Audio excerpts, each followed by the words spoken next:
கனமழை காரணமாக நீலகிரி மாவட்டம் நாடுகாணி பகுதியில் உள்ள வீடு ஒன்று இடிந்து விழுந்த சம்பவம் அப்பகுதியில் பரபரப்பை ஏற்படுத்தியது. இது தொடர்பான விவரங்களோடு இணைகிறார் எமது செய்தியாளர் ஞானசேகர். வணக்கம். மேலும் வணக்கம்.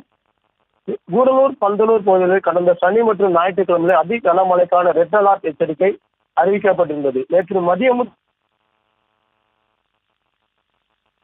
காற்றுடன் கூடிய தொடர் மழை பெய்து வருகிறது. இந்நிலையில் கூடலூரை அடுத்த நாடுகாணி பகுதியை தேண்டி தேயிலை தோட்ட தொழிலாளர்கள் வசிக்கும் குடியிருப்பு பகுதியான பாண்டியார் நம்பர் 4 என்ற பகுதியில் சிவன் என்பவரது வீடு கனமழை காரணமாக இடிந்து விழுந்துள்ளது.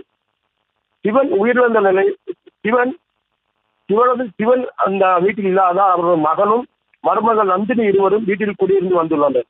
அவரது மகன் தற்பொழுது வெளியூரில் வேலை செய்து வருகிறார். அதிக கனமழை காரணமாக நந்தினி அருகில் உள்ள தாயார் வீட்டுக்கு சென்று இரவு வீடு தங்கியுள்ளார். இந்நிலையில் இரவு வீடு இடிந்து விழுந்தது. வீட்டில் யாரும் இல்லாதால் உயிர் சேதம் எதுவும் இல்லை. இப்பகுதியில் சுமார் 50 குடியிருப்புகள் உள்ள நிலையில் பெரும்பாலான வீடுகள் பாதிப்படையும் நிலையில் உள்ளது.